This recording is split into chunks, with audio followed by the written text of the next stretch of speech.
இங்க பாருங்க, நான் வந்து ஹெல்மெட் 2வது ஹெல்மெட் போட்டு வரலன்னு பிடிச்சாங்க. நான் ஃபைன் போடுங்கன்னு சொல்லிட்டேன், கட்டுறேன்னு சொல்லிட்டேன். ஸ்பாட் ஃபைன் கட்டலன்னா வண்டியை சீஸ் பண்ணுவேன்னு சொல்றாங்க. இது என்ன நியாயம் நீங்களே சொல்லுங்க. எவ்வளவு ஆர்கியூ பண்றாங்க நீங்களே பாருங்க. அது இல்லாம போனை பிடிங்க கையில வச்சிருக்காங்க. எவருங்க கையில போன் இருக்கு பாத்துக்கோங்க. நான் வந்து ஃபைன் கட்டுறேன்னு சொல்றேன். இப்பயே இங்கே கட்டுனா என்கிட்ட காசு இல்ல, எனக்கு டைம் இருக்கு ஃபைன் கட்டுறதுக்கு. நான் ஃபைன் கட்டுறேன்ற வண்டியை சீஸ் பண்ணுன்றாங்க. இதுக்கு அதுதான் எவிடன்ஸ். நான் வந்து ஃபைன் கட்டுறேன், நான் ஃபைன் கட்டுறேன்னு சொல்றேன், ஸ்பாட்லயே கட்டணும்ன்றாங்க.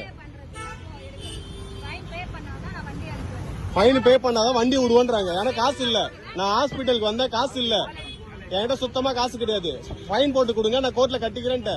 ஃபைன் போட்டா 15 நாள் டைம் இருக்கு, இப்பயே கட்டணும்னு ஒண்ணு எதுவுமே ரூலுமே கிடையாது. இவங்க அப்படி சொல்லி வண்டியை சீஸ் பண்ணுவோன்றாங்க. இது நடந்தது அப்படின்னா நான் கம்ப்ளைண்ட் கொடுப்பேன் கமிஷன் ஆபீஸ் போயிட்டு.